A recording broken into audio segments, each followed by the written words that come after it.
En l'an 70 de notre ère, les légionnaires romains, les meilleurs tueurs de l'Antiquité, enfoncent les portes de Jérusalem et restent stupéfaits. Ils ont traversé la moitié du monde, vu des montagnes de cadavres, mais rien ne les avait préparés à ça. La ville n'est pas seulement tombée, elle s'est détruite elle-même. Les défenseurs, au lieu de se battre contre Rome, tranchaient la gorge de leurs voisins, brûlaient leurs propres réserves de pain et avalaient des pièces d'or pour emporter leur capitale dans l'au-delà. Voici la chronique de la façon dont un fanatisme aveugle a transformé la ville sainte en abattoir et où les Romains n'avaient plus qu'à attendre sur les collines le temps que l'ennemi s'extermine lui-même. Tout a commencé non par une bataille, mais par le silence. Sur un champ brûlé par le soleil, près de Ptolémaïs, devant la tente du gouverneur romain Petronius, des milliers de personnes se sont rassemblées. Ce n'étaient pas des guerriers, mais des paysans, des artisans, des vieillards. Ils sont venus, ont abandonné leur travail et se sont couchés en silence sur le sol, offrant leur cou. Petronius a vu des milliers de lames, mais pas romaines. Les Judéens avaient apporté leurs faucilles et leurs couteaux en les tendant aux légionnaires. Le silence de la foule parlait plus fort que des cris. Frappés, nous ne vivrons pas dans un monde où la statue de l'empereur Caligula se dresse dans notre temple. Le gouverneur, vieux soldat de carrière, se retrouva pour la première fois face à un peuple qui le faisait chanter avec son propre suicide. Ce n'était pas une révolte, mais une idée qu'on ne peut pas tuer à l'épée. La guerre fut alors repoussée, mais la tension n'a pas disparu. Dans cette fissure s'est engouffrée la boue de la corruption. À Rome, le poste de procurateur de Judée passait pour un moyen de s'enrichir vite. On n'y venait pas pour gouverner, mais pour prendre. Le dernier gouverneur, Gessius Florus, acceptait des pots de vin de bandits en les faisant libérer des prisons, tandis que ses soldats forçaient les portes des maisons et confisquaient tout ce qui avait de la valeur. Un simple commerçant, qui avait économisé toute sa vie pour un morceau de terre, pouvait à tout moment tout perdre. Un fonctionnaire romain déclarait simplement sa parcelle propriété de l'empereur. Il n'y avait que deux issues, tout donner ou finir sur une croix. Rome cessa d'être la loi et devint un bandit sous étendard impérial. Dans une telle atmosphère, la terreur est née. Les sicaires apparurent, les hommes au poignard. Sur le marché de Jérusalem, à la veille d'une fête, au milieu de la chaleur et de la foule compacte, un grand prêtre riche, qui appelait à la paix, pouvait recevoir un coup de lame dans le dos. Dans la bousculade, personne ne remarquait ce mouvement bref. La victime s'écroulait et le meurtrier ne fuyait pas. Il restait debout juste à côté et criait plus fort que tout le monde « Attrapez l'assassin !» Le petit poignard recourbé, la sicca, se cachait dans la manche. Les sicaires éliminaient les leurs, des Juifs prêts à négocier avec Rome. Ils tuaient la possibilité même d'un compromis. La ville se tut. Les gens avaient peur de regarder leurs voisins dans les yeux parce que chacun pouvait être un tueur. Jérusalem devint un piège fermé, imprégné de haine. Le conflit fut provoqué par le procurateur lui-même, Gessius Florus. Par cupidité, il entra dans le temple et prit, dans le trésor sacré, 17 talents d'or, en déclarant que c'était nécessaire pour l'empereur. En réponse, les gens sortirent dans les rues avec des corbeilles d'aumônes. Ils parcouraient le marché, faisaient teinter des pièces de cuivre et sanglotaient d'un air moqueur. Une pièce pour le pauvre Florus, il n'a vraiment plus un sou. Le gouverneur romain ne supporta pas cette humiliation. Florus revint avec la cavalerie et donna l'ordre d'attaquer Preia sur le marché supérieur. Les Romains ne dispersaient pas la foule, ils la massacraient. En une seule journée, 3600 personnes furent tuées. Les Judéens les plus illustres, même des citoyens romains, étaient arrêtés et crucifiés au milieu des étals. La ville s'étouffa de sang, mais à la place de la peur, ce fut la rage. Puis survint un événement qui coupa toute retraite. La garnison romaine de la forteresse Antonia entama des négociations avec les insurgés. Les légionnaires acceptèrent de rendre les armes en échange d'une sortie libre. Les chefs judéens jurèrent au nom de Dieu qu'on ne leur ferait aucun mal. Mais dès que la dernière épée tomba au sol, on se jeta sur les soldats désarmés. On les abattit méthodiquement. Seul le commandant survécut, après avoir accepté de se convertir au judaïsme. À Rome, on comprit, il n'y avait plus personne avec qui négocier. Les Judéens, eux, étaient en euphorie après leur premier succès. Pour écraser la révolte, le gouverneur Cestius Gallus arriva avec la 12e légion. Il resta devant les murs de Jérusalem, puis se retira, et cela tourna au désastre. Dans le défilé de Beth-Horon, les Judéens tiraient sur les Romains depuis les rochers. Coincés dans un sac de pierre, les légionnaires abandonnaient les machines de siège et même les blessés. 6000 soldats moururent et les insurgés capturèrent l'aigle de la Légion, le symbole suprême de l'honneur militaire. Les vainqueurs revinrent à Jérusalem en triomphe, traînant des catapultes prises à l'ennemi. Les voix de la raison se noyèrent dans le rugissement de l'enthousiasme. Le parti de la guerre obtint le pouvoir absolu, sans vouloir entendre que Rome ne pardonne jamais une telle humiliation. Quelque part en Grèce, le général Vespasien reçut l'ordre de l'empereur. La machine militaire romaine se mit en mouvement pour raser Jérusalem jusqu'à ses fondations. L'empereur Néron envoya en Judée Vespasien, un homme loin de l'élite de cour. On l'appelait le mulet pour son entêtement et son endurance. C'était un professionnel qui vivait pour la guerre, pas pour les intrigues. Vespasien arriva avec une armée de 60 000 hommes et son fils Titus. Il ne tenta pas de prendre la capitale d'assaut immédiatement. Il commença à couper méthodiquement la Judée, région après région, privant Jérusalem de ressources et de soutien. La première à tomber fut la Galilée. La forteresse de montagne de Jotapata tint 47 jours. L'ingénierie romaine se heurta à l'inventivité judéenne. Quand les légionnaires élevaient des remblais, les défenseurs rehaussaient les murailles. Contre les béliers, ils abaissaient des sacs de foin pour amortir les coups. Pendant l'assaut, ils versèrent sur les Romains cuirassés une décoction de fenugrec qui transformait la pente en toboggan glissant. Les soldats ne pouvaient plus tenir debout et dévalaient sous les impacts de pierre. Mais la tactique romaine broyait toute résistance par le nombre et l'obstination. Jotapata tomba et 40 000 personnes furent exterminées. Ensuite, on prit Gamala, accroché à un rocher. Quand les Romains percèrent à l'intérieur, 5 000 défenseurs, avec leurs familles, se jetèrent dans le vide, préférant la mort à la captivité. Sur le lac de Kinneret, les fugitifs en barque furent rattrapés par des radeaux romains. L'eau se teinta de sang et les cadavres furent rejetés sur la rive pendant encore plusieurs semaines. Toute la Galilée devint un champ de cendres. Des milliers de radicaux survivants et de réfugiés affluèrent vers Jérusalem. Ils cherchaient le salut derrière les murs, mais apportèrent avec eux le chaos. Vespasien avait enfermé tous ses ennemis dans un seul piège, attendant que commence la lutte intestine. Parmi les prisonniers de Jotapata se trouvait le commandant de la forteresse, celui qui a conservé pour nous l'histoire de cette guerre. La principale source d'information sur la guerre fut un homme qui aurait dû mourir, Yoseph ben Matityahu.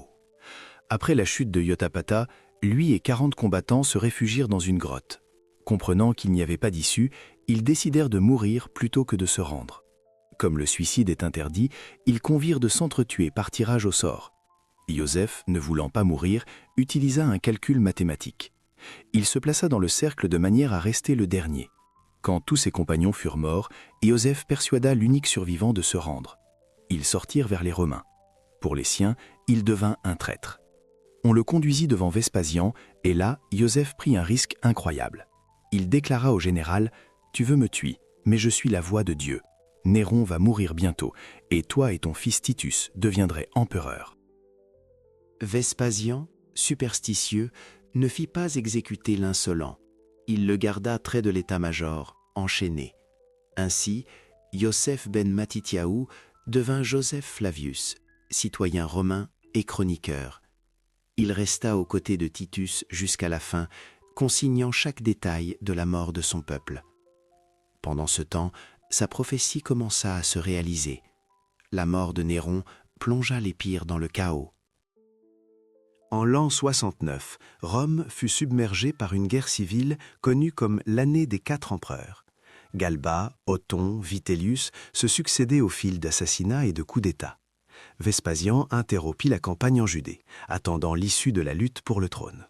Jérusalem obtint près de 2 ans de répit. Ce temps aurait pu servir à renforcer les murs, constituer des réserves, unir les forces. Au lieu de cela, la ville se lança dans l'autodestruction. Les éléments les plus radicaux affluèrent dans la capitale. Un chef venu du nord, Ioannes de Giscala, amena une bande de coupe-jarrets et s'empara du pouvoir, écrasant les prêtres modérés. Cherchant un contrepoids, les habitants laissèrent entrer dans les murs Siméon bar Giora, commandant d'une immense armée d'esclaves fugitifs et de criminels. Au lieu de l'unité, Jérusalem reçut 2 tyrans qui se haïssaient plus qu'ils ne haïssaient les Romains. Les gens ordinaires devinrent des otages dans leur propre capitale. Bientôt, une 3e force entra dans le conflit. En l'an 70, la ville était divisée en 3 zones ennemies. Dans la cour intérieure du temple, tout près de l'autel, Éléazar s'était retranché avec des fanatiques zélotes. De l'extérieur, dans la cour extérieure, Ionnès de Giscala les assiégeait, ayant construit des tours pour bombarder le sanctuaire. Le reste de la ville était contrôlé par Siméon bar Giora, qui attaquait Ionnès par en bas. Le lieu sacré se transforma en champ de bataille. Pendant les sacrifices, des flèches et des pierres tombaient sur les prêtres. Les factions utilisaient contre elles-mêmes des machines de jet romaines capturées. Dans un accès de folie, les chefs commirent une erreur fatale. Jérusalem possédait des réserves de céréales pour des années de siège. Mais au cours des affrontements, les hommes de Siméon incendièrent les greniers de Ioannès, et ceux-ci, en retour, détruisirent les entrepôts de leurs adversaires. Le feu dévora les stocks stratégiques de nourriture. Les fanatiques pensaient que la faim forcerait le peuple à se battre plus férocement, ne comptant que sur un miracle. Par là, ils signèrent l'arrêt de mort de la ville. Quand l'armée de Titus arriva au mur, Jérusalem était déjà condamnée. Titus, en quête de gloire rapide, faillit mourir dès le premier jour. Lors d'une reconnaissance avec un petit détachement, on le coupa des forces principales. Sans casque ni cuirasse, il se fraya un chemin à coups d'épée à travers la foule ennemie, échappant à la mort par miracle. Cela lui montra qu'il n'y aurait pas de victoire facile. Les Romains déployèrent les travaux de siège. Face au mur, surgirent d'énormes tours, gainées de fer. Les balistes et les scorpions bombardaient sans relâche les défenseurs, tandis que de puissants béliers frappaient la maçonnerie jour et nuit. Les légionnaires ouvrirent une brèche dans la première puis la deuxième enceinte, mais les Judéens se battaient pour chaque mètre, menant des sorties audacieuses. Titus décida alors de changer de tactique et de prendre la ville par la famine. L'armée construisit un mur tout autour de Jérusalem. 60 000 soldats, en 3 jours, élevèrent une levée de terre de 8 kilomètres, abattant tous les arbres des environs. La ville fut totalement isolée. Personne ne pouvait entrer ni sortir. La faim devint l'arme principale de Rome. Dans la ville assiégée, les normes humaines disparurent. L'unique objectif devint de survivre. Des combattants armés faisaient irruption dans les maisons, torturant les habitants à la recherche de nourriture. Si quelqu'un ne paraissait pas amaigri, on le soupçonnait de cacher des provisions. Les gens mangeaient des ceintures de cuir, des sandales et du foin. On cessa d'enterrer les morts, on jetait les corps depuis les murs dans les fossés. La ville se remplit d'une odeur de putréfaction. L'épisode le plus terrible, rapporté par Flavius, se produisit dans la maison d'une femme noble nommée Marie. Devenue folle de faim, elle tua son nourrisson et le prépara comme nourriture. Quand des pillards arrivèrent à l'odeur, exigeant à manger, elle leur proposa ce qu'il en restait. Bouleversés par ce qu'ils virent, même eux reculèrent. À l'extérieur, les Romains employaient une tactique de terreur. Les fugitifs capturés en tentant de s'échapper étaient crucifiés devant les murs. Chaque jour, on exécutait des centaines de personnes. Autour de Jérusalem poussa une forêt de croix, destinée à briser la volonté des défenseurs. Les chefs de l'insurrection s'en servirent comme argument. Se rendre mènerait à une mort atroce. Titus comprenait qu'il fallait frapper au centre stratégique de la défense, la forteresse Antonia. La forteresse Antonia dominait le temple, clé du sanctuaire. Pendant 3 semaines, les Romains construisèrent des remblais gigantesques pour l'assaut. Mais les Judéens creusèrent des tunnels en dessous, les renforcèrent avec des étais de bois et y mirent le feu. La terre s'affaissa et les machines de siège s'effondrèrent dans les flammes. Le travail de milliers de légionnaires fut anéanti en quelques minutes. Comprenant l'impuissance de la technique, Titus misa sur la surprise. La nuit, un petit groupe de volontaires escalada discrètement les murs, égorgea la garde endormie et donna le signal à la trompette. Dans la panique, les défenseurs crurent que toute l'armée était déjà sur les remparts et reculèrent vers le temple. Le combat se déplaça dans des couloirs étroits. Dans l'étroitesse et l'obscurité, un corps à corps brutal dura 10 heures. Les Judéens réussirent à repousser les Romains, mais la forteresse était perdue. Titus ordonna de raser Antonia afin de dégager une tête de pont pour attaquer le temple.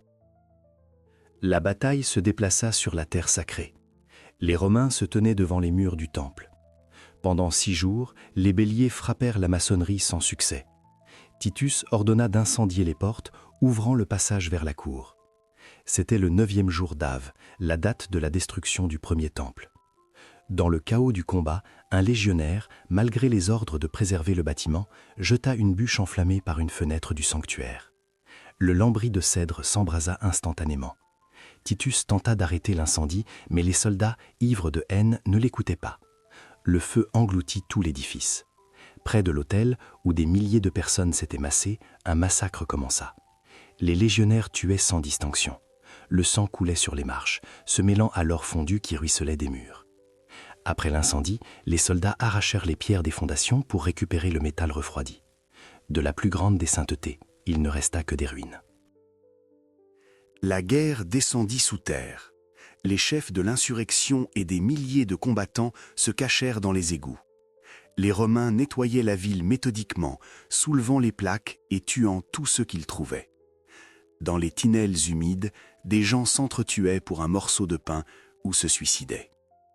Siméon Bar Giora tenta de sortir, vêtu de blanc sur l'emplacement du temple, espérant effrayer la garde. On le captura et on l'envoya à Rome pour y être exécuté. Ionnès de Giscala se rendit, vaincu par la faim, et reçut la prison à vie. Selon Flavius, plus d'1 million de personnes périrent. 97 000 furent vendus comme esclaves. Jérusalem fut entièrement détruite. Titus ne laissa que 3 tours en monument de sa victoire. Au sud, seule la forteresse de Massada poursuivait la résistance. Dans l'inexpugnable forteresse de Massada, 966 sicaires, avec leurs familles, s'étaient réfugiés. La 10e légion passa des mois à construire une gigantesque rampe de terre pour atteindre le sommet. Quand le bélier perça la muraille, les Romains reportèrent l'assaut au matin. Le chef des défenseurs, Éléazar ben Yaïr, convainquit les gens de ne pas se rendre. Les hommes tuèrent leurs familles pour les épargner de l'esclavage. Ensuite, ils brûlèrent leurs biens, ne laissant que la nourriture comme preuve que le choix avait été volontaire. 10 hommes, tirés au sort, tuèrent les autres, puis l'un d'eux acheva ses 9 compagnons et se donna la mort. Le matin, les Romains entrèrent dans le silence et ne trouvèrent que des corps. Massada tomba, mais ne se rendit pas. Dans l'inexpugnable forteresse de Massada, 960 sicaires, avec leurs familles, s'étaient réfugiés. La 10e légion passa des mois à construire une gigantesque rampe de terre pour atteindre le sommet. Quand le bélier perça la muraille, les Romains reportèrent l'assaut au matin. Le chef des défenseurs, Éléazar ben Yaïr, convainquit les gens de ne pas se rendre. Les hommes tuèrent leurs familles pour les épargner de l'esclavage. Ensuite, ils brûlèrent leurs biens, ne laissant que la nourriture comme preuve que le choix avait été volontaire. 10 hommes, tirés au sort, tuèrent les autres, puis l'un d'eux acheva ses 9 compagnons et se donna la mort. Le matin, les Romains entrèrent dans le silence et ne trouvèrent que des corps. Massada tomba, mais ne se rendit pas. Sur l'arc de triomphe de Titus à Rome, on voit encore aujourd'hui un bas-relief. Des légionnaires portent la menorah du temple de Jérusalem. Non loin se dresse le Colisée, construit avec l'or emporté de Judée et par les mains de captifs juifs. Cet amphithéâtre est un gigantesque monument à une ville morte.